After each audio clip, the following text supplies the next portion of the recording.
voy a saber quién es el... Ah, llegó el poeta, bienvenido. Perdón por la tardanza, estaba yo distraído y no te vi. Muy complacidos de que estés con nosotros. ¿Cómo me escuchas? Porque ayer me escuchaban mal. Mirna, bienvenida. Jaime Montoya está con nosotros ya. Nomás que no sé qué pasó. ¿Se me fue o qué? Ah, no, está tomando... Aquí está este hombre y aquí está de nuevo este hombre. ¿Por qué aparece ahí en la pantalla principal?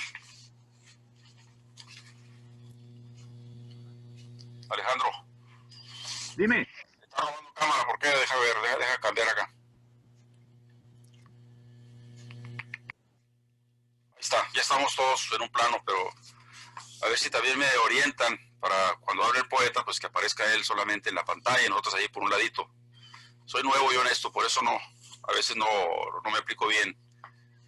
Pero ahorita a lo mejor cuando hable el poeta, él va a tomar la pantalla completa. Estábamos hablando de ti hace 3 minutos, poeta, y decíamos que tú al inicio de tu libro hablas de poesía contemporánea.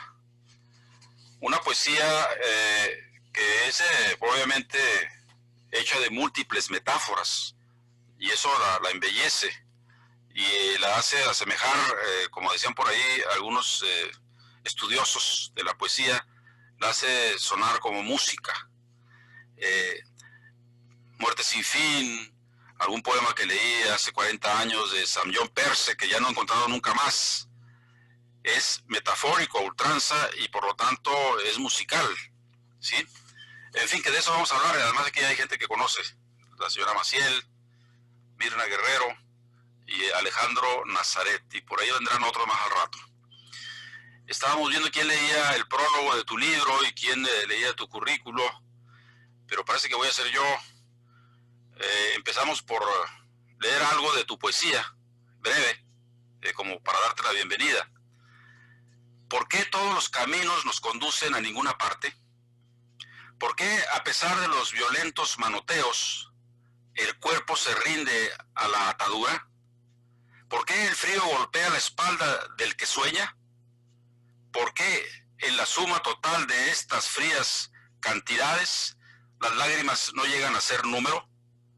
¿Acaso solo cuentan las heridas que lograron sanar en el trayecto? Aquí no hay respiraciones al oído, ni río que moje con su vapor la tierra, ni aladas palomas flotantes en el vértice del sueño. ¿Qué os parece esa introducción? Bello el poema, ¿no? Bellísimo poema, bellísimo poema. Bien. No sé si tienes el micrófono apagado, poeta, porque no te escuché. A ver, ¿qué pasa que no se escucha? Está prendido, ¿verdad? ¿Alguien escucha al poeta? No se te escucha. Y no sabemos por qué, porque todos nos escuchamos acá. Y tú no estás escuchando. Al parecer tiene que apretar un botón donde dice conectarse a internet o por teléfono. Sí, hacer la llamada por internet, sí. Exacto. Poeta, púchale ahí donde dice hacer llamada por internet y luego puchas tu micrófono.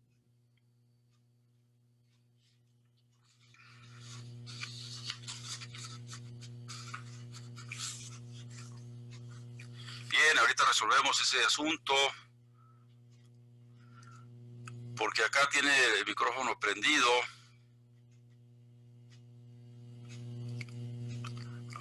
Iba a leer el prólogo antes, pero yo creo que más bien el primero es el currículum, ¿verdad?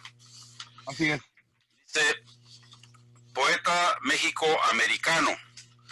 Nació en agosto del año 1970 en Tarimoro, que significa lugar de sauces, en el estado de Guanajuato, México. Fue allí donde inició sus estudios académicos, continuándolos en Estados Unidos de América en 1989, a donde emigró y donde vive actualmente, aunque su búsqueda poética lo llevó a vivir algunos años en el continente asiático. Laboralmente se desempeña en el cuidado de niños con necesidades especiales.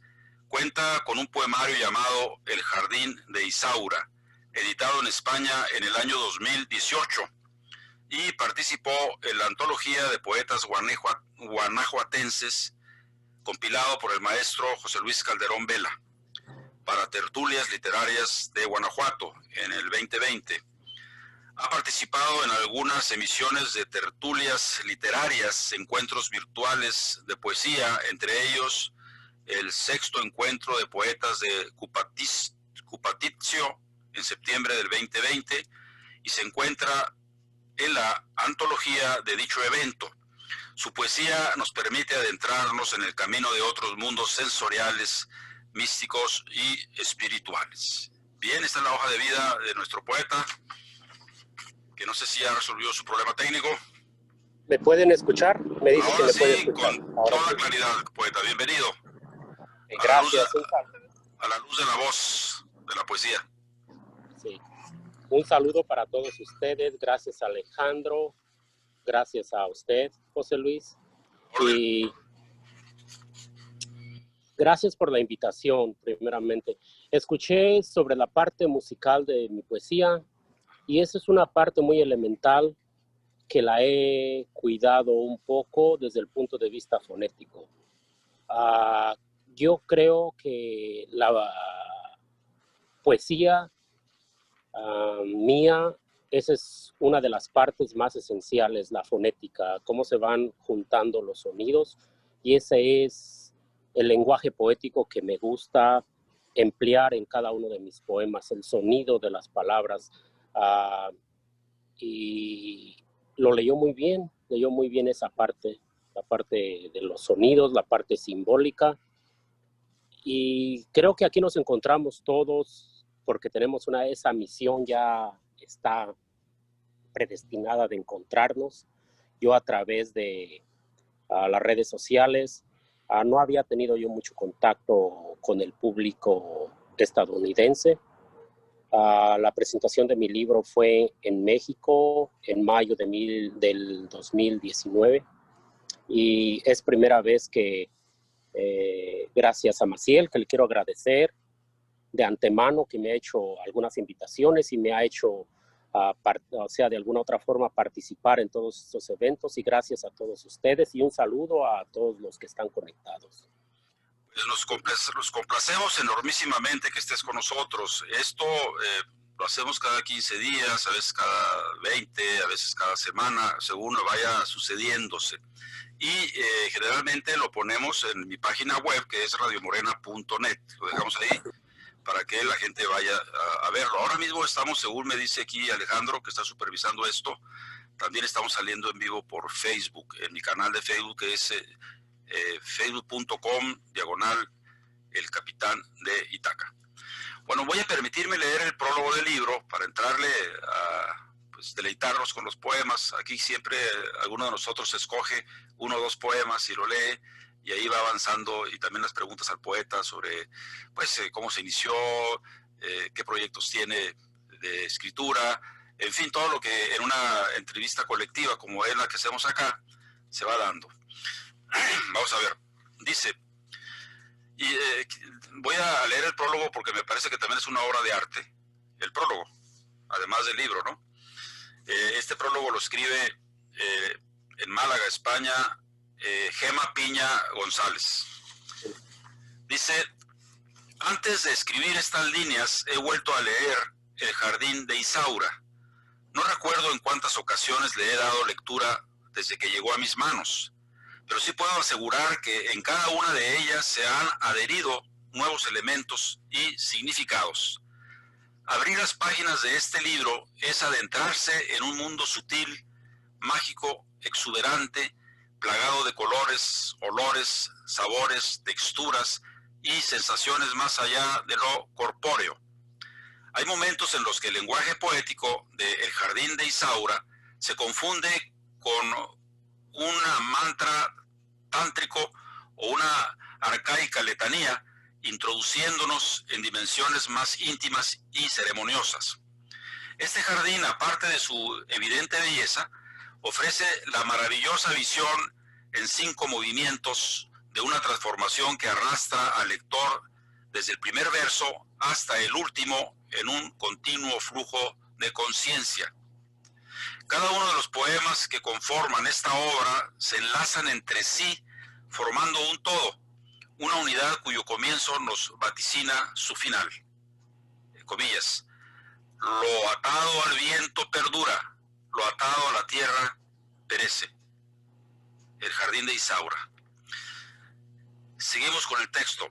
Es una búsqueda metafórica y un encuentro perpetuado, la fusión inevitable de dos almas que va más allá de la propia existencia y de la misma muerte física. A medida que nos adentramos en sus profundidades, tomamos conciencia de su complejidad simbólica. Isaura y Segismundo encarnan un amor que trasciende el plano terrenal.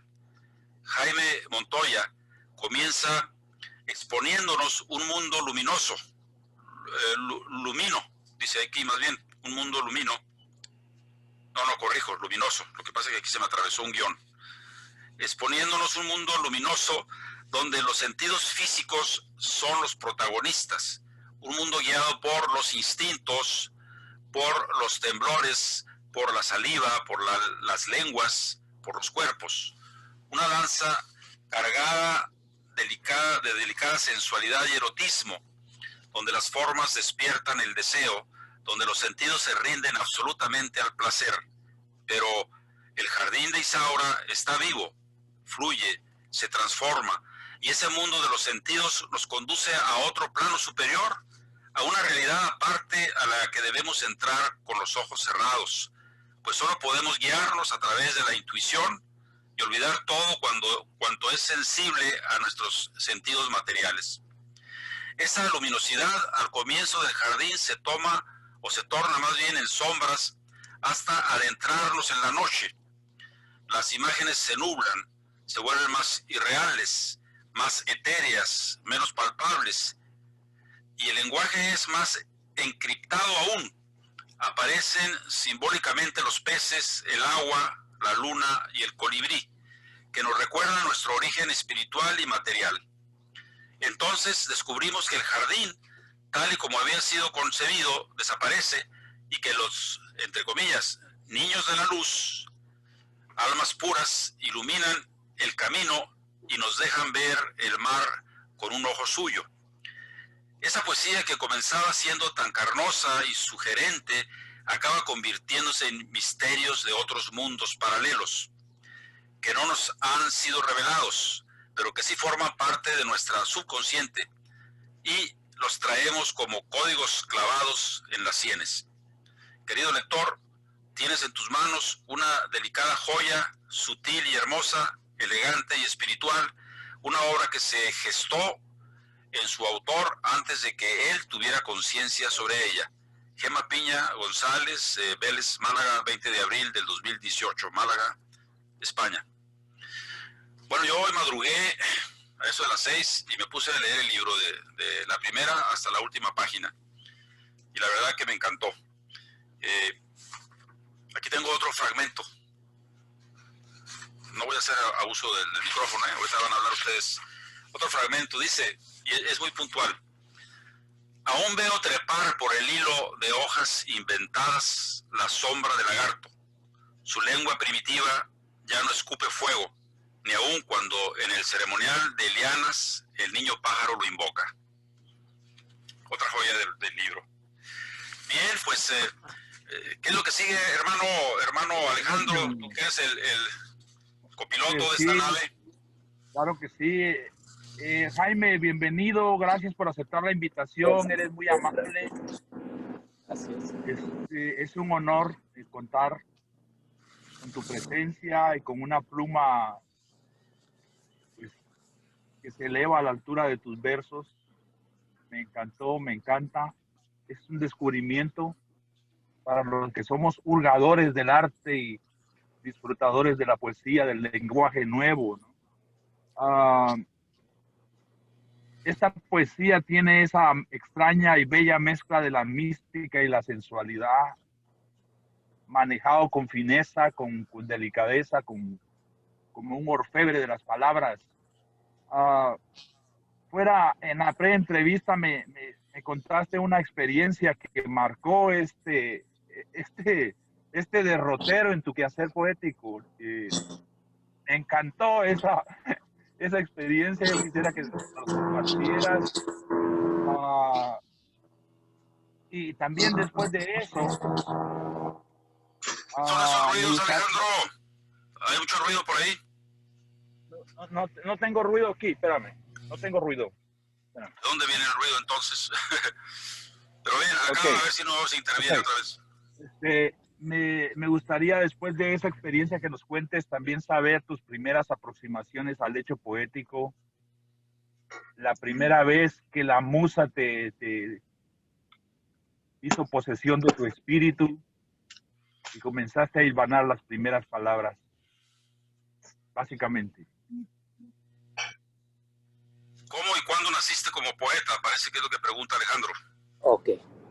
En el 2016, estando en el hospital, recuerdo muy bien, yo siempre he como hilvanado mis poemas, los escribo y me toma tiempo saber de dónde nacieron, la fuente de dónde nacieron. Siempre ha sido como una actividad que hago ya después de que está hecho el poema. O sea, no soy el que piensa el poema y lo escribe, sino que lo hago y después pienso.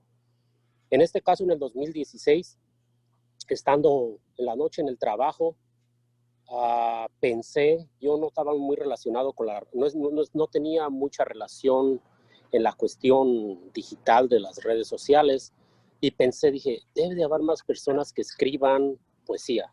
Yo estaba escribiendo cuento corto, no había hecho poesía.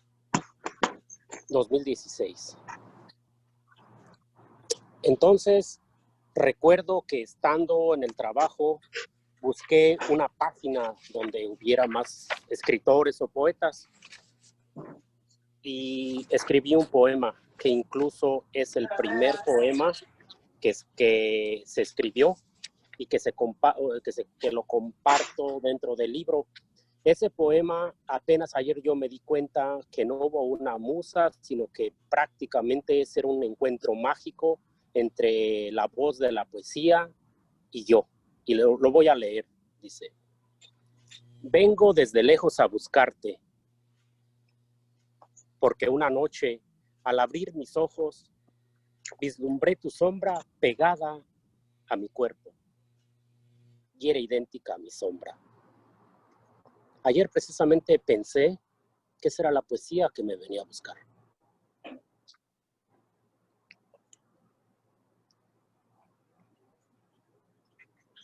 Y fue el primer poema que yo publiqué y de ahí me nació la idea de publicar un libro. 2 años después estaba El Jardín de Isaura publicado.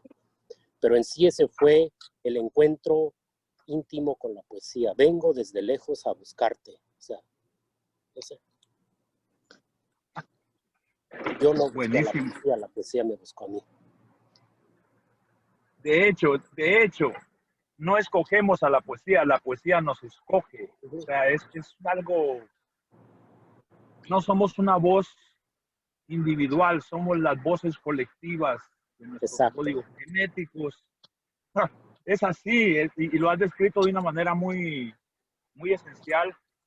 Y nos podrías compartir esa experiencia que Sí, después de ahí, como yo había estado escribiendo cuento corto, había una imagen que siempre tenía en mi mente. Yo nací en el año de 1970 en un pueblo pequeño, una ciudad pequeña que se llama Tarimoro, Guanajuato, que significa lugar de sauces en purépecha. Ahí crecí. Y el lugar donde yo jugaba era un hospital. Era el único lugar que tenía en la parte frontal césped. Entonces era mi campo de juego, era mi lugar de juego, mi playground, como se dice. Entonces a través de ahí yo conocí lo que es realmente significativo en la vida, lo que es la vida y la muerte. De pronto llegaban madres a punto de tener su bebé y salían con él ya, y había el gozo, el llanto, el dolor. De pronto llegaba un herido, alguien que había muerto o que estaba demasiado enfermo. Yo conocí a través de ese hospital lo que era la vida y la muerte. Así crecí. con incluso historias, leyendas y que se contaban de ese lugar. Y era mi lugar favorito. Entonces, en ese lugar, cuando yo tenía aproximadamente 8 años, llegaron a la ciudad de Tarimoro, Guanajuato, el ashram que le dicen, o una colonia, nosotros le decíamos yogas, pero era la Fraternidad Universal. La Fraternidad Universal empezó a montar sus casitas al principio de cartón en las montañas. Yo vengo de un país incluso que es muy católico, entonces era demasiado violento que alguien que fuera de diferente ideología viniera y se concentrara en esa región. Entonces nosotros ya nos decían desde antemano que nos cuidáramos de los yogas. Eran personajes con barba larga, con túnicas blancas, tenían su propia ideología, y para mí fue lo contrario, para mí causó un impacto interior. Entro a ese tema porque de ahí viene el Jardín de Isaura. Yo había conocido 2 elementos, que era la vida y la muerte. Me faltaba conocer uno muy importante para que se lograra este libro, Jardín de Isaura, y es la parte erótica. Una tarde, estando yo absolutamente solo jugando en el jardín, vi una de las personas que vivían en la colonia, que nosotros les llamábamos yogis, barba blanca, grande, su túnica blanca, guaraches, pelo largo. El día era un día brillante, mucha luz, sol radiante. Lo vi bajar. Estoy en el hospital, 6 de la tarde, crepúsculo maravilloso, un hospital blanco, pequeño, extremadamente limpio. Y de pronto sale una enfermera con el atuendo igual de enfermera, vestida en blanco, muy delgada. Recuerdo esa imagen, muy delgada. Está un árbol perenne fuera del hospital al cual tú le quitas una hoja y tira una gotita como de leche, así una gotita blanca. Pues yo estando observándolos, empezó a caer la tarde y ellos empezaron a acariciarse eróticamente. Fue mi primera experiencia con el erotismo. Ver a ese tipo en túnica blanca, la enfermera en túnica blanca, bajo un árbol perenne. Por primera vez, directamente yo viendo esa parte erótica. Y de ahí nació el libro. De ahí nació esa parte del libro. ¿Por qué? Porque jamás los volví a ver. Jamás volvió a ocurrir ese encuentro. Entonces, cuando yo quería escribir, siempre se me venía esa imagen, y la colonia se llamaba Serge de la Ferrière. Entonces, prácticamente era Segismundo para mí. Y Isaura venía siendo en este caso la enfermera. ¿Por qué Isaura? Es aura, luz, porque era mucha luz. Todo era una imagen blanca y erótica para mí. Mi primer encuentro con el erotismo. Entonces siempre se me venía esa imagen de Isaura y Segismundo. Y lo materialicé en algunos cuentos, pero aún continuaba esa imagen ahí. Entonces, cuando hice el Jardín de Isaura, viene un poema central. Como yo jamás volví a saber de ellos, simplemente me imaginé que hacía yo la hipótesis que ellos en la vida terrenal no materializaron su amor, pero que la consumaron en otro plano, más en un segundo plano. Entonces, ya metido en toda esta ideología de la Fraternidad Universal, me metí mucho a lo que fue toda esa ideología. Y cuando estuve en Asia, consumé más. Estuve en templos budistas, como por ejemplo en el que es el más grande, que era Borobudur, en Yogyakarta. Estuve allí, estuve en todos los templos de Bali, todo eso. Yo desde ahí me empezó a dar vueltas la cabeza. Y dentro del libro fue el poema central, que está en medio del libro más o menos, y es un poema donde él le dice a ella: quiero que me beses los pies. quiero escuchar tus alaridos. Y ella le dice, es más grande, pero recuerdo esa parte del poema, y le dice ella, Segismundo, besaré tus pies cuando mi boca no esté llena de neblina. Y dice él, pero no puedo abrir los ojos, no puedo abrir los ojos. Y le contesta a ella, ¿cuáles ojos, Segismundo Adonai? El eco no tiene ojos. O sea, ya eran un eco. Ese es el poema central del libro. Ellos ya eran un eco. Y la forma de que Segismundo viene al plano terrenal es el primer movimiento donde él, a través del jardín, que simbólicamente es el cuerpo de Isaura, y de las flores, él se transporta a este plano terrenal. Pero ellos ya están en otro plano. Entonces, cuando ella le hace ver que el eco no tiene ojos, que son eco, es donde empieza una decaída. Es donde él empieza a hablar de ya más de su mundo, cómo fue. O sea, se empieza a dar cuenta que realmente ya están en otro plano. Al final de la obra, se voltean las cosas y Isaura, a través de los niños de la luz, vienen a hablar conmigo, me muestran el mar con un ojo suyo. Ella, a través de los hijos, de los niños de la luz, venía a este plano.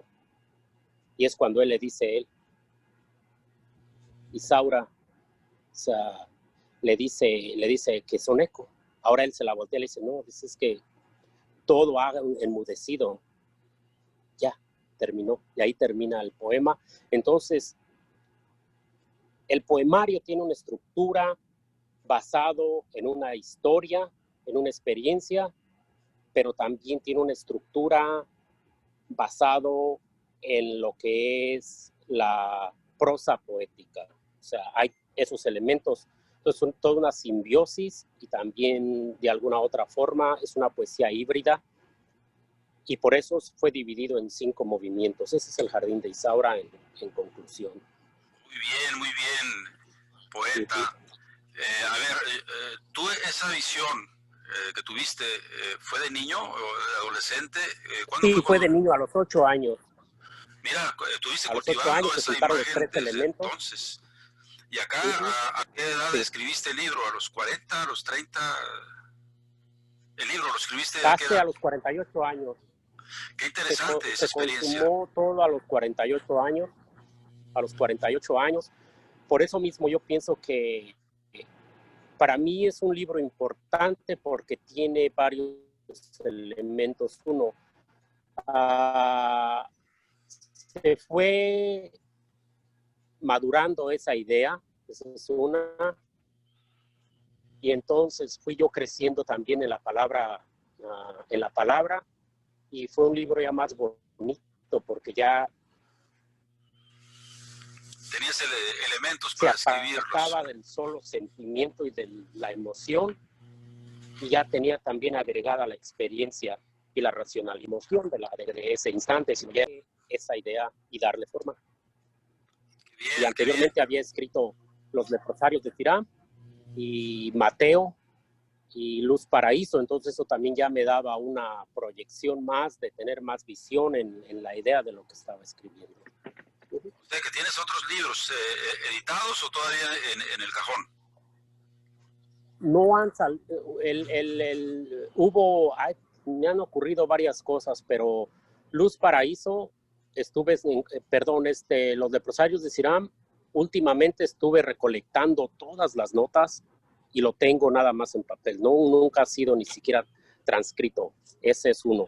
A Mateo fue un cuento corto que publiqué en una revista que se llamaba Ardentia en México, y pues no tenía ni ningún sello, ni tampoco tenía se quedó perdido prácticamente ese cuento de Mateo. Pues quiero decirte que tras de ti están los personajes que estás describiendo.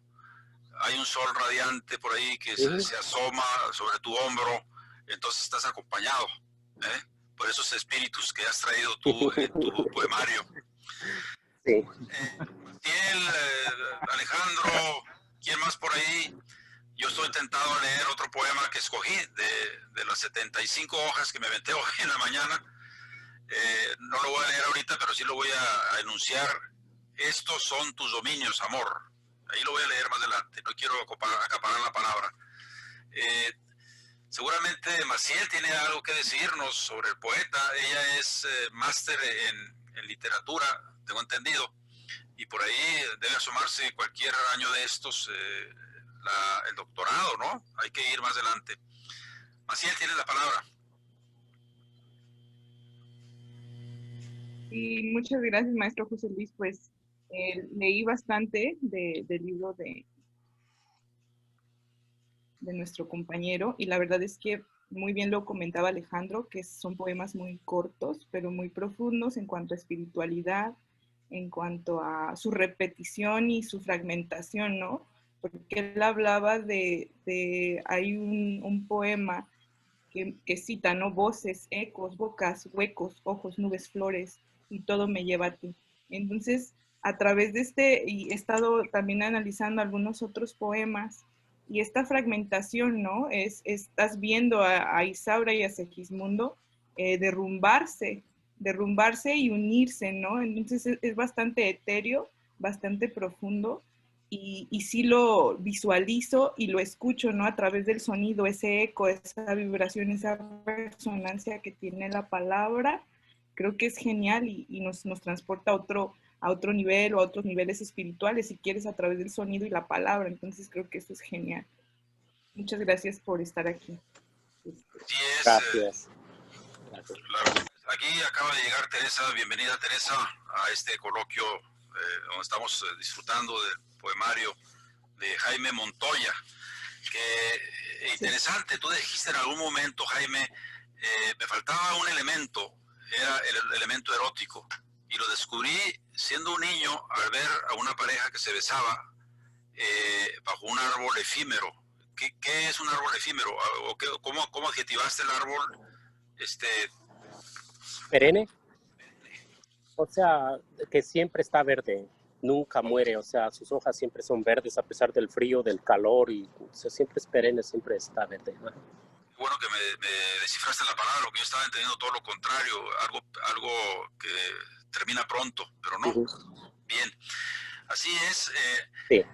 Yo estoy tentado a leer el poema, pero yo creo que Alejandro tiene un poema por ahí que va a leer, porque siempre lo hace, siempre elige un poema de la gente que presentamos. Alejandro, ¿lo tienes ya al punto? Pues antes de poder hacer esto, tengo una pregunta. Yo recuerdo una oda a la crítica, o algo así de Neruda, ¿no? Que dice: yo escribí un verso, yo debo decir, era un pan redondo, y da muchas imágenes bonitas, y llegó la gente sencilla y lo hizo casas con él, hizo cosas bellas, ¿no? Después llegaron los críticos con 1000 ojos y destruyeron, o sea, y destruyeron su poesía, ¿no? Y al final dice: me quedé con la gente sencilla de mi pueblo. O sea, pero me acuerdo de esto porque ahí va mi pregunta. O sea, me da la curiosidad de que tu primer verso, el primer poema que publicaste, que es este advenimiento de la poesía, vengo de lejos a buscarte, haya nacido con esa madurez. O sea, regularmente la mayoría de los de a pie recorremos millas de tinta para llegar a un tipo de madurez, para llegar a cierta esencialidad. Entonces, tu poesía nació con esa madurez, con esa esencialidad desde el principio. Y qué poetas fueron los que influyeron esa madurez con que nació tu poesía. Ah, nadie, pues uno escribe porque escribe ya. Pues yo creo que... ¿Quiénes fueron los poetas que te influenciaron? Pero yo, antes de que conteste el poeta, me gustaría agregar a lo que está diciendo aquí Alejandro, de que el poeta se lanza puede incubar desde niño como tú una imagen y llevarla a lo largo de su vida y luego hacer la obra. Es interesante, pero ahí hay un ruido raro. Pero el caso es que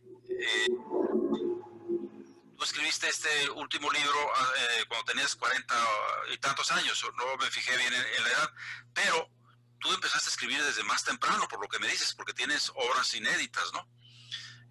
¿Cuándo empezaste a escribir tus primeros textos, diríamos? ¿Acaso en la primaria, en la secundaria o ya de adulto? Eso sería interesante, porque cuando tú ves que este libro se publicó el año pasado, el antepasado, creo, y que es el que has publicado solamente, dice, bueno, a ver, es un poeta maduro ya por la edad y también por la experiencia y por sus lecturas, desde luego, pero ¿cuándo empezó a escribir, no? Y luego ya contestarás lo que te pregunta Alejandro. ¿Acaso tienes algunos poetas que te inspiraron a escribir o libros? No sé. Adelante. Sí, voy a redondear la respuesta.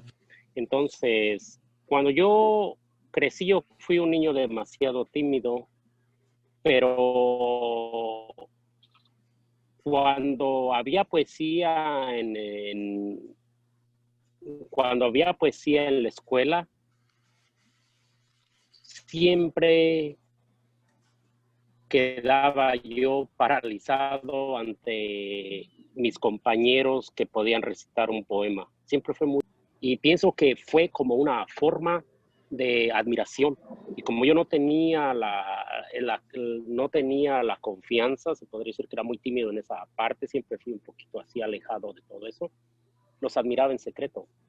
Cuando tenía aproximadamente 8 o 10 años, salió un programa que se llamaba, que era como una hora, en la de la tarde, y se llamaba Onda Azul, en una estación que se llamaba de Salvatierra, Guanajuato, y ahí salían poemas de Lorca, salían poemas de Amado Nervo, y yo me los aprendía, pero nunca se los decía a nadie, yo siempre me los aprendía. Me gustaba mucho La caída de las hojas, me gustaba escuchar a Neruda, me escuchaba escuchar a todos ellos y me los aprendía los poemas, pero yo crecí con la poesía. A lo lógico, como cualquier otro niño, hacía unos poemitas aquí, allá, y ahí los dejaba.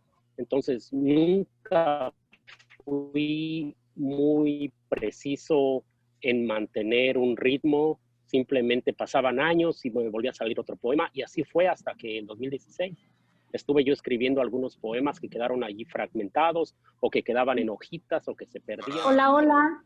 Hola Lupita, estamos en un programa de poesía y no te encuentro aquí más que tu nombre.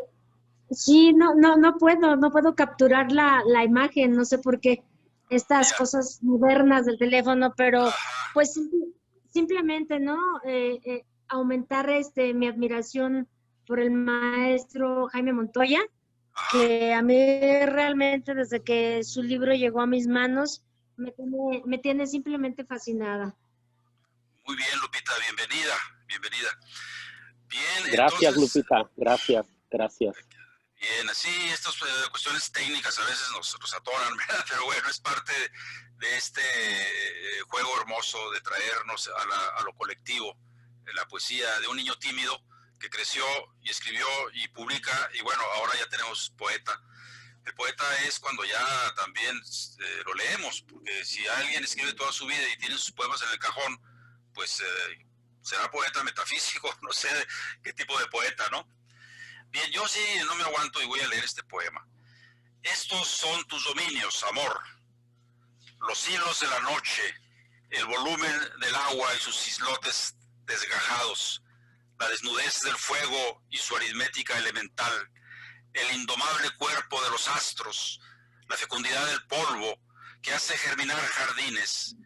Estos son tus dominios, amor, porque amar es separarnos para encontrarnos en el sueño. Indomable pasajera de la niebla, dueña del estruendo y de la carne, apaciguadora de la llama.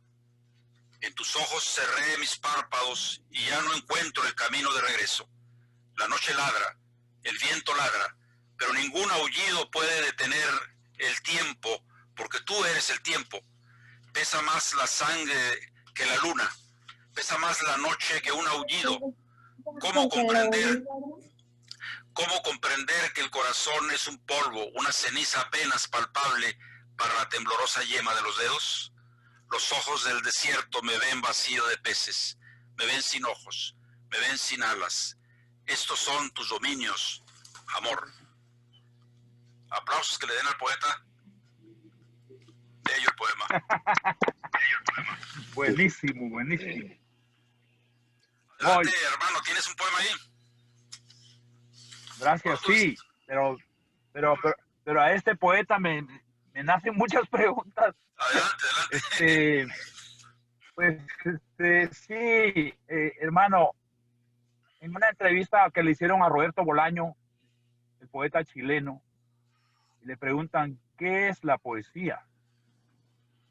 Y él contesta así simple y llanamente, no sé lo que es la poesía, ¿verdad?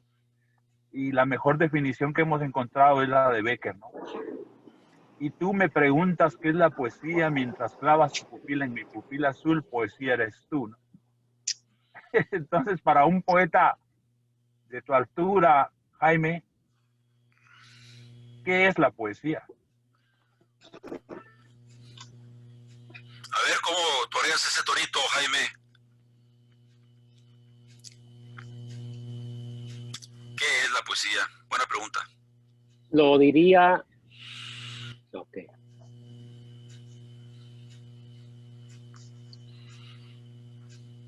La poesía... Adelante. Ok. La poesía, para mí, es una luz palpable.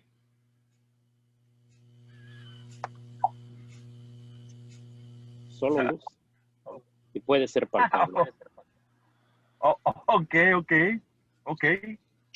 Me parece muy bueno. O sea, sí, dale. ¿Por qué digo una luz palpable? Entraría más en ese tema. Porque cuando se entra en la profundidad de la poesía, logra uno tocar la luz. Físicamente tocas la luz.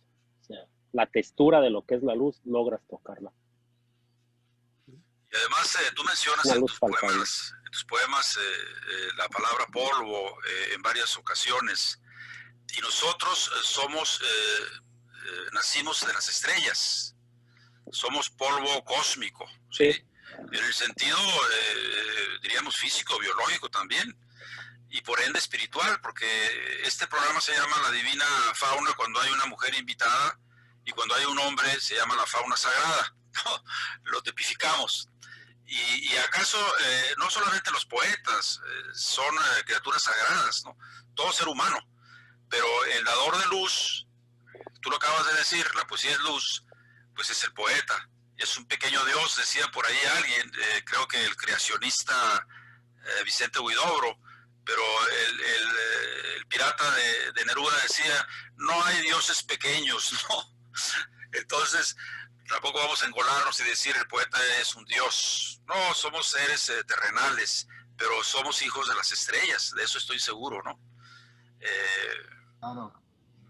Venimos del Claro polvo. Ahorita que, ya que está hablando de las estrellas, abrí el libro al azar y surgió un poema que habla un poquito, que tiene esa palabra estrella y me gustaría leerlo para ustedes si me lo permiten. Adelante, poeta. Aún llevas en tu frente tu fulgor de estrella y atado a la maraña de neblina tu tibio aliento. Pero ¿dónde están tus pechos de agua, tu boca de sal y tus párpados de nube? ¿Ha bajado hasta tu costilla la ferocidad del rayo? ¿O la turbulencia de las sombras se extravió en tu vientre? ¿Quién apartó tu olfato del dulce rocío de la aurora? Busco tu pureza entre tus diminutos dedos. Conservo aún el bórax en mi boca. Soy aquel que te espera despierto sin cerrar los ojos. Soy la gota circular del cáliz que sació tu sed. Déjame tenerte en vida, ya que no se me permite ser sepultado bajo tus caderas. Déjame arañar con mis pupilas el secreto que celosamente guardas. Déjame beber el agua de tus ojos, que aún duermen bajo el efluvio del árbol de la vida. No apagues la luz, Isaura. Bello poema, pero además tú estás trayendo aquí un momento mágico, hermano poeta. Tú mencionas la luz y aparece la luz atrás de ti. Hay unas estrías de luz atravesando tu rostro y eso no niega la imagen, al revés, la resplandece. Hubo una película que hicieron en Chile, sobre el sí y el no contra Pinochet, y en todas las escenas se filtraba la luz. Entonces para un técnico en cine, oye, ¿qué pasa? Te está metiendo la luz a la imagen. Pues es que el movimiento para decir no a Pinochet era luz, pues. Entonces la luz era un personaje dentro de la película, sí.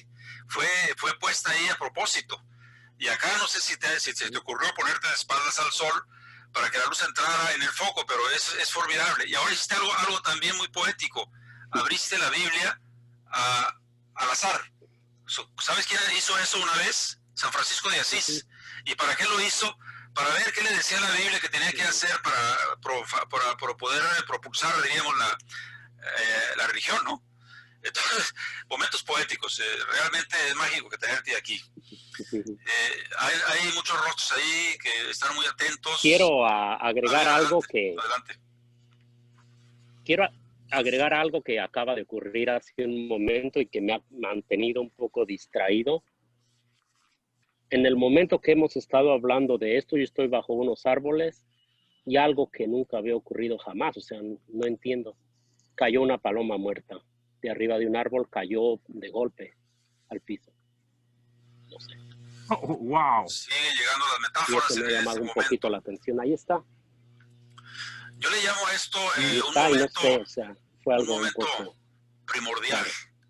¿verdad? Un momento primordial dentro del existencialismo, diríamos. El estar contigo y ver estas cuestiones. A García Lorca le pasó algo más terrible que ver caer una paloma muerta. Estaba de gira con su tropa teatral y salió en la mañana, seguramente con un café en la mano, se sentó tras unas ruinas y llegaron, había un cochinillo por ahí, que llegaron los lobos y se lo comieron delante de él, ¿no? Vísperas de que lo ejecutaran los nacionalistas, los nacionales, ¿no? Y de ahí salió todo, pues, aterrorizado, pues, no presentó obra ahí, ese día se fue, por esa cosa que vio de repente, ¿no? Bueno, pues estamos aquí en momentos esenciales, aquí levanta la mano de nuevo el muso Alejandro Nazaret. Sí. Digo, por así como hay musas, también debe haber musos, ¿no? Las poetas mujeres, pues también escriben a sus galanes, a sus inspiradores, ¿no? Entonces, Muse, el señor Muse, adelante. Muset. Antes de escuchar la lectura de Montserrat, que me encanta cómo lee los textos, dentro de la mística cristiana, para nacer hay que morir. Entonces espero que esa paloma que cayó muerta ahí sea el augurio de una nueva vida, sea el augurio de un nacimiento de algo bonito, ¿no? Y el libro El Jardín de Isaura es un solo poema dividido en 3 movimientos. Es un solo poema, ¿verdad? Eso se me hace muy, muy bonito, muy genial. Y en ese sentido, pues, voy a leer unos 2 textos del mismo poema que es El Jardín de Isaura. Y el primero dice: somos 2 cuerpos lunarios trepando el meridiano de la boca. Somos los que entretejen sus lenguas hasta desgastarlas como nueces. Somos los que encuentran alivio en la saliva. Somos los que acortan el vuelo de gaviotas y se reducen a las escalas de la espuma. Amor, tú y yo somos la tarde, somos la mañana y la noche. de este día y el aire de este instante, porque este tu cuerpo, hoja que cabe en la palma de mi mano. Y por último, memorizo tus respiros, me adentro en la mañana de gesticulaciones y bebo agua de tus lunas derramadas. Respiro la desdoblada célula, entro en la hipnótica luz del ojo. Floto por encima del escombro quemante de tu aliento. A pequeños sorbos bebo tus latidos. No sé dónde empieza tu cuerpo, ni dónde termina el mío. Figura de tu poesía, poeta, había un viejo maestro en Tijuana que era un promotor de la cultura, tiene varias estatuas ahí en Tijuana, fíjate, un promotor de la cultura que tenga una estatua, pues, eso habla bien de la ciudad de Tijuana. Él decía que sobre todo la poesía melódica, como la que tú haces, para poder sentirse y saborearse y saber que está bien hecha, hay que decirla en voz alta, ¿sí? Porque si su elemento primordial, entre otros, es la sonoridad, es el ritmo, pues el ritmo no es mudo, el ritmo tiene que tener sonido y ahí se ve. Ahora hay un ritmo interior también, para aquellos, por ejemplo, que pueden leer para sí La muerte sin fin de José Gorostiza y no entenderla, porque la poesía no es para que se entienda, sí interpretarla y ver dónde están los nudos axiales de la cultura universal que viene tocando el poeta, en este caso el poema mayor de la poesía moderna mexicana, Muerte sin fin. Entonces, cuando alguien va a un concierto y nunca ha escuchado nada de música clásica, pues le va a gustar como sonó, pero no va a saber, diríamos, las variables y los sonidos intensos y los bajos, y eso solamente cultivándose. Igual pasa con la poesía, que es música, ¿sí? Así como la danza es poesía en movimiento y la arquitectura es poesía petrificada, entonces diría alguien, oye, pero ¿por qué la poesía es música? Para eso están los instrumentos y la orquesta, ¿no? Bueno, es una música diferente, ¿no? A veces metafísica, a veces corpórea, a veces realista, o más que realista en prosa, poesía en prosa. Lo tuyo es poesía en poesía, diríamos, ¿no? Más que cualquiera de esos adjetivos que acabo de decir. Pero tú ya amenazaste a Maciel para que lea, la pobre la compromete sin saber si tiene el libro ahí en la mano. Muso guatemalteco. De hecho, tengo un poema con el que pude conectar bastante porque tiene como personaje principal a la abeja. Es el poema como partículas aladas de estaño amarillo y oro negro, las abejas se petrifican en la atmósfera. ¿Quién les enseñó el singular dominio del viento y de la luz? Entonces a mí me encanta este poema porque de hecho estaba leyendo sobre las abejas y su simbología en diferentes culturas, ¿no? En la maya, en la greco, en Grecia, también en Egipto. Entonces el hecho de que incorpores la abeja petrificada, ¿no? Porque hay bastantes jeroglíficos sobre la abeja, pues yo conecto bastante bien con este poema y la mujer, ¿no? Como símbolo ahí de luz y también de traspaso de conocimiento, ¿no? Y a través de la palabra, pues para mí este poema pues me encanta. Me encanta de acuerdo. Bueno, pues estamos insinuando aquí a Maciel y a mi querido amigo Alejandro, que son muchas veces gestores de estos programas que tenemos de la fauna, que invitemos a una guerrerense de nombre Etel, si es que está dispuesta, si hay en su agenda un espacio para nosotros, pero ahí tanto Teresa como Maciel tienen infinidad en su directorio de personas que escriben poesía. Este programa es especializado nada más en poesía, ¿no? O literatura, prosa poética, tal vez en cuento también. No nos metemos en otros temas. Es un programa para la poesía. Y no me pregunten por qué se llama La Divina Fauna, creo que ya lo enuncié un poco, ¿no? La verdad es que cuando tú ves al hombre recitar sus dolores y sus pasiones y sus sueños y en público de la gente, como decían por allá en mi pueblo, pues la verdad que te sientes que estás ante la divinidad, ¿no? De la poesía, la musa de la poesía, o el muso en este caso. Bien, pues estamos ya dándole la vuelta al programa, es de 1 hora, obviamente no necesariamente tenemos que terminar exactamente en 1 hora, Si hay todavía quien quiera leer algo más, preguntar. Los programas de la señora Teresa, bueno, ahí son maratónicos, son 3 y 4 horas y se desahoga uno ahí. Y lo curioso es que nadie habla de sus cuestiones personales, ¿eh? No, hablan del tema. Si está hablando de la revolución o de la poesía, se van sobre eso, porque muchas veces cuando la gente empieza a meterse acá, pues empieza a decir, oye, mi tía ahora me gritó y me sentí muy mal, pero el señor estaba de otra cosa, ¿no? No, afortunadamente la gente es respetuosa de lo que se está dando y pregunta ad hoc, ¿no? A lo que se refiere. Pues, Claro. no sé, Sí, pues yo también los dime. invito yo también a Letras y Café. Ahí tenemos también bastantes poetas de diferentes temas que tocamos. Me pueden encontrar Letras y Café, Profe Tere Orozco. Y yo quería hablar un poquito, bueno, ir un poquito a lo que hablaron el señor José Luis González sobre nuestro poeta Huidobro. Algo que no estoy de acuerdo con usted, señor José Luis, es que dice que somos pequeños dioses.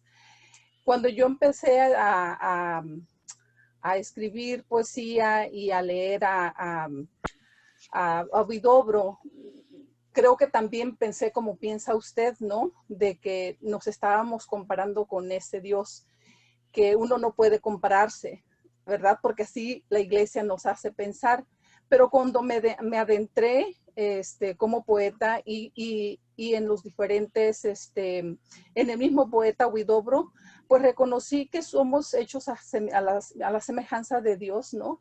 Y que somos capaces de crear y que somos dioses, no pequeños dioses, somos grandes dioses porque creamos poesía igual que Jesucristo creó el universo y creó la humanidad.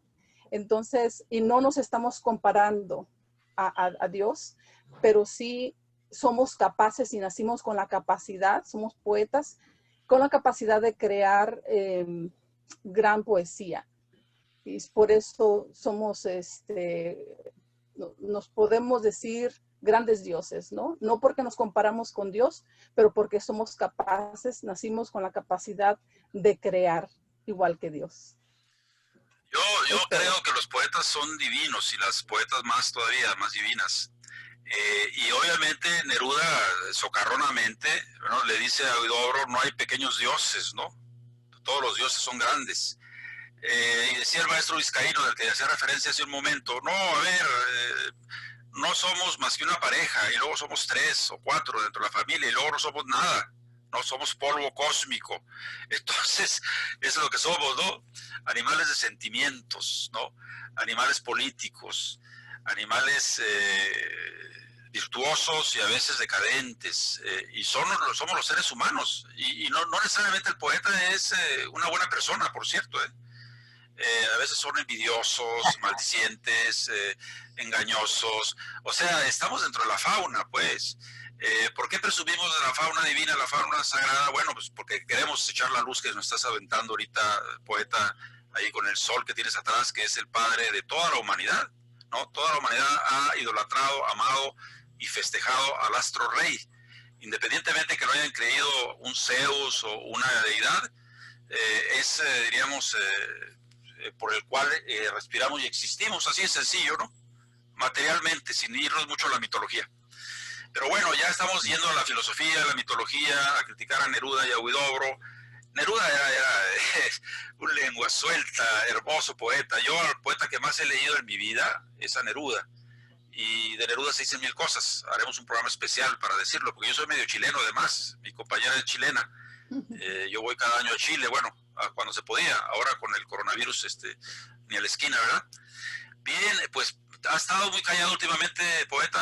No sé si quieres decir algo, o a la gente que no ha hablado, o qué. ¿Le paramos ya? Les quiero agradecer a cada uno de ustedes por el momento y haciendo énfasis en una pregunta que creo quedó ahí al aire y no la contesté para Alejandro.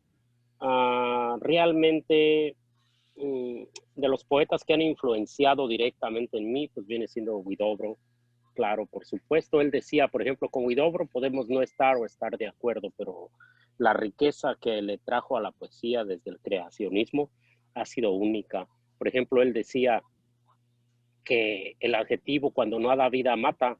Entonces yo llego a la conclusión que no simplemente el adjetivo, sino la palabra completa cuando no da vida mata.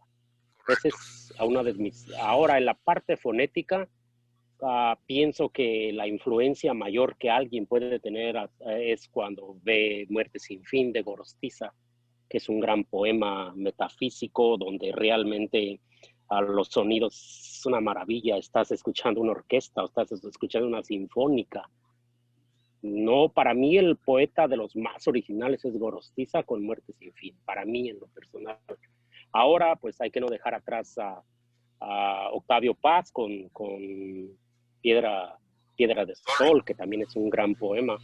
Y son de los tres poetas metafísicos que yo podría mencionar. Y Neruda, pues Neruda es realmente fascinante desde el punto de vista de la adjetivación de sus poemas, los adjetivos, con qué elegancia, con qué magnificencia nos da una clase de cómo usar los adjetivos. O sea, yo pienso que para mí Neruda en las imágenes y los adjetivos pues, es grandísimo.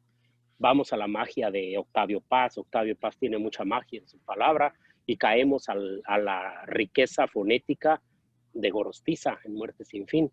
Y ahí tenemos tanto para leer y ahí nos iríamos, pero ese es más que todo algunas de mis influencias.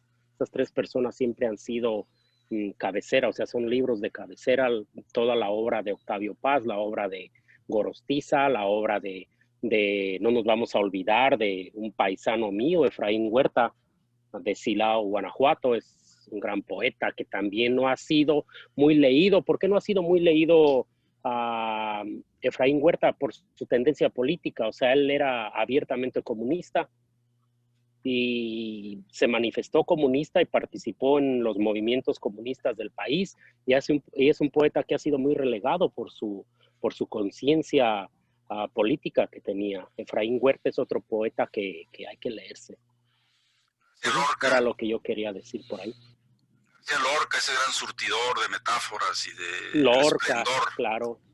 Lorca en la metáfora, claro. O sea, cada uno de ellos eran espléndidos en ciertas formas. Entonces yo pienso que el poeta tiene que hacer un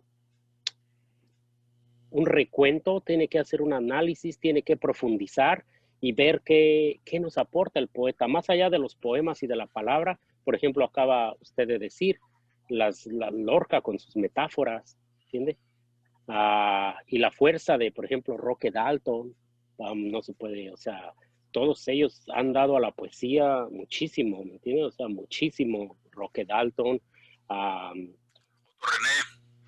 pues, Castillo. Y todos los que fueron, también, todos los países nos han dado, y además también la prosa también ha influido mucho en mí, y pues la novela, todos ellos han sido parte de, aunque ahora ya leo muy poco por cuestión de tiempo, pero sí para yo de alguna otra forma encontrarme tuve que digerir a estos poetas, además de algo que no estuviera relacionado con la poesía, una retroalimentación desde otros temas, otras temáticas, pienso que también influyen en el poeta.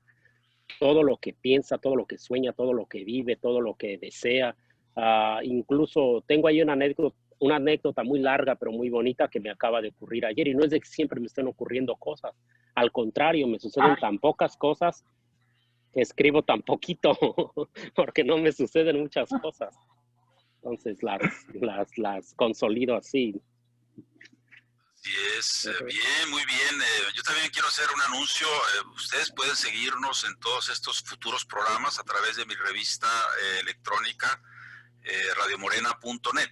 Ahí en radiomorena.net ponemos pues las invitaciones que hace Teresa a sus eventos de los viernes, las nuestras aquí en la Fauna Sagrada, algunos coloquios de Morena, del partido, que tenemos los miércoles a las 7, en fin, radiomorena.net, ahí vayan, vamos a poner este programa también ahí, para que lo vean, para que lo recomienden. ¿Quieres una entrevista, una participación, un coloquio que tuve con los compañeros de la Fauna Sagrada? Velo aquí en la revista fulana de tal y ahí pueden verte.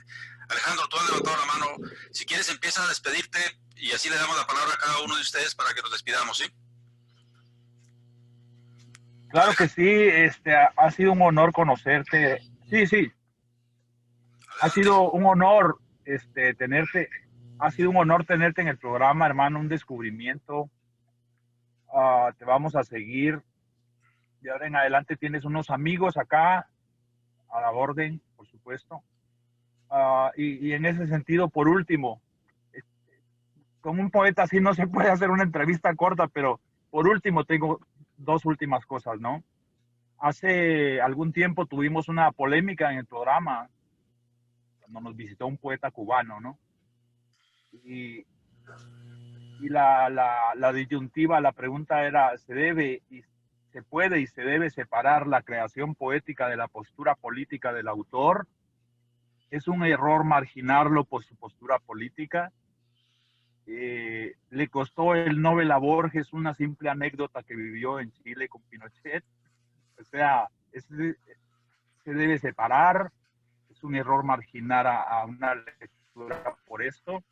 Esa es la primera. Y la última, cuando la poesía no es un pasatiempo, sino una forma de vida, pues se cumple la máxima de Whitman que dijo, no basta escribir poesía, hay que vivir poéticamente.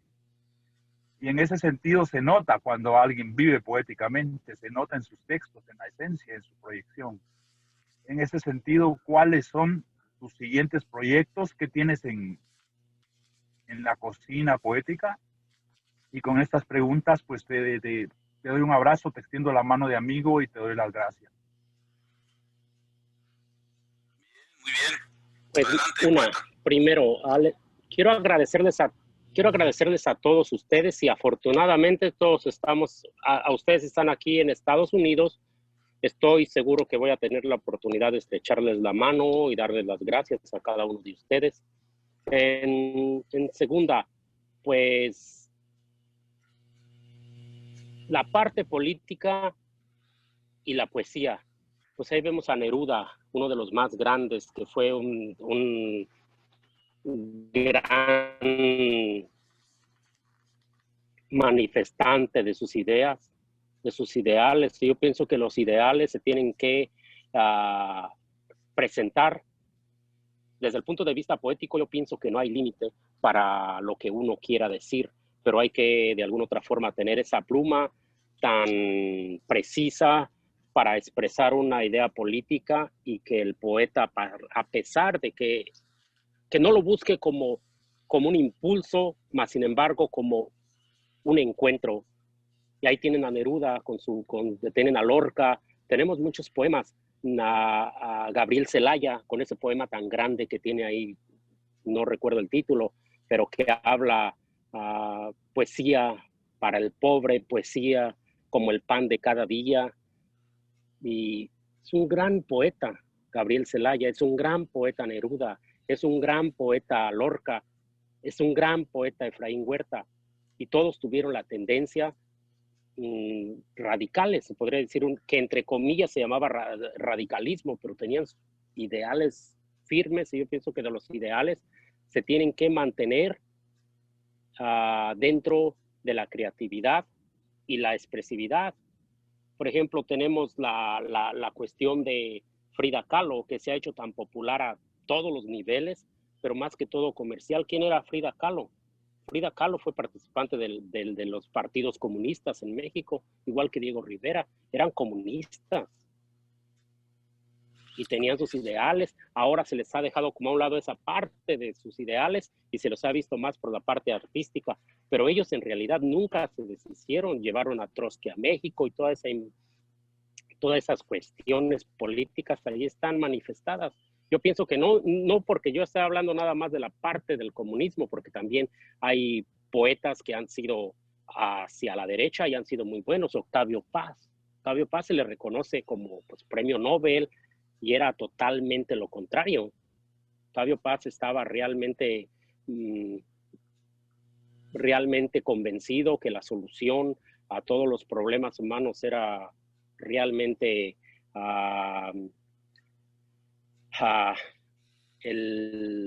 la manifestación del capitalismo a través de todos sus espléndidas cosas que nos muestra. Esa era la solución.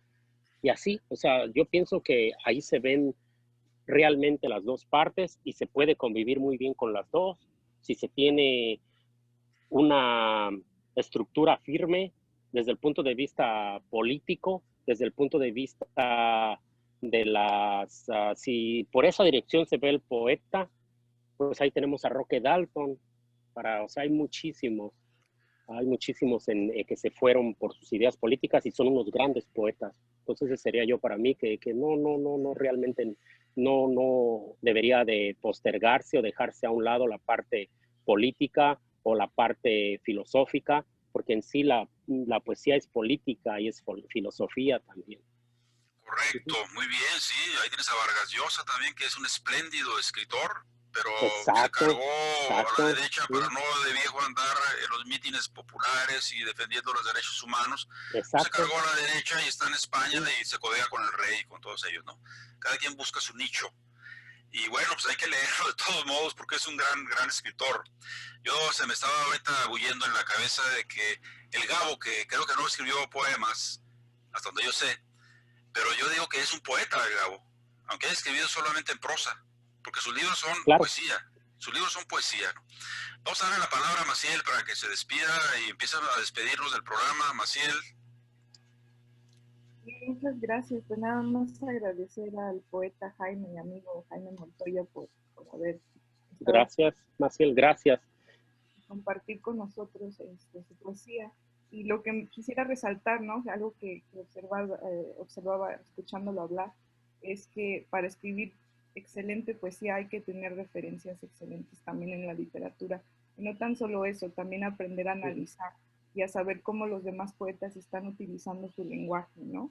Entonces yo creo que aquí tenemos claro. a que nos ha remontado a esa experiencia referencial de diferentes poetas y escritores, porque muchos tenemos la concepción de que la poesía nace a través de las emociones, pero también existe ese tipo de poesía que acabamos ahora de leer, esa poesía un poco mejor pensada, organizada, editada, ¿no? Porque no solamente debes escribir poesía de la nada, sino tiene que trabajarse. Y creo que su trabajo del poeta Jaime Montoya es un excelente marco, ¿no? Y pues muchas gracias. Bien, pues en la lista sigue Teresa. Teresa, por favor de despedirle de aquí del programa. Estamos cerrando el programa ya. Sí, muchas gracias. Muchas gracias. Bueno, primero que nada me disculpo con todos por haber llegado o por no haber llegado a tiempo, pero hice lo posible para estar con ustedes. No quería perderme la oportunidad de conocerlo. Además, me encuentro con otras dos chicas. Les doy la bienvenida a nuestro poeta y a las dos chicas que yo no las conozco. Es un gusto, es un placer conocerlos. Y pues muchas gracias por este momento, por su tiempo y por compartir. Muy agradecida con ustedes. Mirna, ¿te gustaría decir algunas palabras antes de retirarnos como despedida? Gracias, qué amable. Mucho gusto. Yo soy Mirna Guerrero. Los escucho desde México también, Guanajuato, tierra de Jaime Montoya. Tuve también la oportunidad de leer su libro. Siempre me he mantenido muy vinculada yo al mundo del arte y de verdad que la sensibilidad y la energía que él me transmitió con su libro es algo que le agradezco profundamente.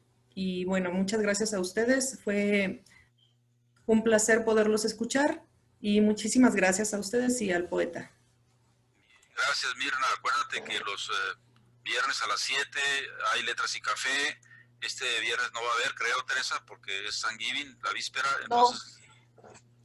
Sí, ¿verdad? Sí, hasta diciembre 4 nos tomamos una semana de vacaciones. Vamos al ritmo de la escuela. Pero cada semana nos citamos los viernes a las 7 y están cordialmente invitados.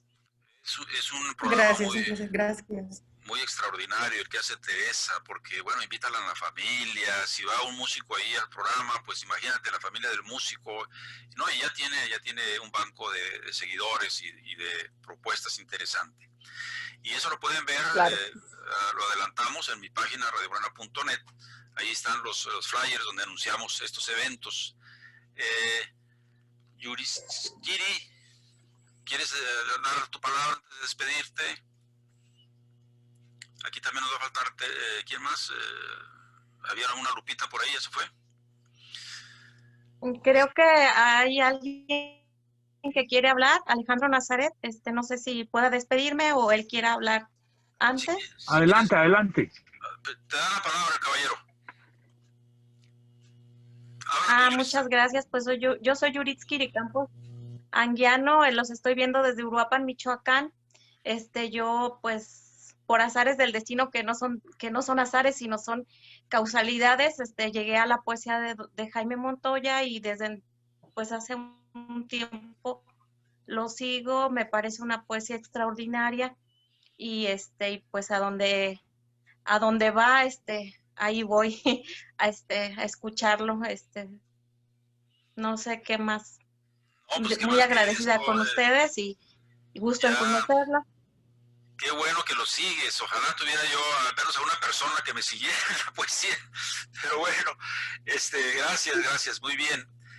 Antes de dar la palabra aquí a mi querido amigo Alejandro Nazaret Muset, quiero decirles, para terminar un poco concluyendo también, que, yo tenía una revista impresa y fui con un cliente por allá y le dije, oye, cómprame un anuncio. Bueno, pero ya he visto tu revista, me dice. Qué bueno, ¿y qué tal? No, maestro, tú hablas ahí de política y hablas de religión. No, si vas a hablar de religión y de política, no te compro el anuncio. Entonces yo le digo, oye, mira, perdona que te diga lo que te voy a decir, pero solamente los perros y las piedras no hablan de religión ni de política. Le digo, no me compró el anuncio, desde luego, ¿no? Pero sí, se vale meterle el acelerador a la palabra, a la derecha o a la izquierda, ¿no? Porque además se encuentran, los opuestos se chocan, ¿no? Y qué bueno, porque de ahí sale una síntesis. ¿Tú quieres hablar, Alejandro? Se nos figuró. ¿Y cómo seguir al poeta? ¿Cómo adquirir su libro? ¿Cuál es su siguiente proyecto? Que deje sus links ahí en este show grabado para que la gente pueda contactar. Esa es la última cosa. Mire, número 1, estoy en la segunda edición del libro que próximamente saldrá. Segunda edición del libro del Jardín de Isaura, está ya próximo en salir. En Facebook me pueden seguir como Jaime Montoya, y además tengo un canal de poesía donde he grabado algunos poetas amigos míos han participado y sirve de que por ahí les dan una vista a todos ellos. La página se llama Poesía Sin Pausa. Por ahí se los dejo, Poesía Sin Pausa. Ahí incluso la maestra Yuris Giri, que acaba de hablar, tiene un poema que ella grabó con una música muy bonita de Jorge Reyes en la parte de atrás, que me encanta este músico y parece que era paisano suyo de Uruapan también. Bueno, pues ahí tengo Poesía Sin Pausa, se los recomiendo. Poesía Sin Pausa, hay varios, y otro donde hay unos poemas míos nada más en YouTube también, y es Jaime Montoya, y pues Jaime Montoya en la página de Facebook. Le quiero agradecer a cada uno de ustedes infinitamente por su tiempo, por este momento tan especial que me he pasado con ustedes. Un abrazo para todos ustedes y pienso que nos vamos a saludar algún día por ahí, porque pues viven aquí en Estados Unidos y yo también aquí radico en Rialto, California. Entonces, mi otro proyecto que viene es un segundo libro que se llama El Libro de Agar. Está muy avanzado y pienso que por mucho para mediados del otro año ya lo tendremos en alguna plataforma, El Libro de Agar, que también tiene una historia detrás y ya cuando gusten hablamos de él, pero ahí viene un segundo libro. ¿Tanto podemos llamarte? Les quiero dar un abrazo y agradecimiento a todos. ¿Tanto podemos llamarte a ti para reinvitarte de nuevo, como tú llamarnos? Oye, mira, acabo de tener el libro ya, recién lo parió la imprenta, quisiera presentarlo en tu programa, con muchísimo gusto lo haríamos. Pueden seguirme a mí también hablando de Facebook, facebook.com/el capitán de Ítaca. Por cierto, se va a quedar ahorita, si no me falla aquí la tecnología, se va a quedar ya grabado en Facebook este programa para que lo vean. Bueno, pues no queda otra más que despedirnos. Les deseo la mejor suerte del mundo. Cuidado con el bicho, protéjanse, anden con cuidado por ahí. Y un abrazo fraterno y un beso a las señoras de aquí, fraternal. Hasta siempre. Nos vemos. Muchas gracias. Gracias. Gracias a cada uno, gracias gracias a Teresa, gracias a Mirna, gracias a Yuritzkiri, gracias a José Luis, gracias a Alejandro y por supuesto gracias a Maciel, que ella fue prácticamente el puente. Y todos han sido magníficamente buenos conmigo. Un saludo especial para todos ustedes y gracias y hasta pronto. Gracias. Gracias a ti, poeta. Nos vemos. Hasta Adiós. pronto. Adiós, chicas. Hasta siempre. Thank you.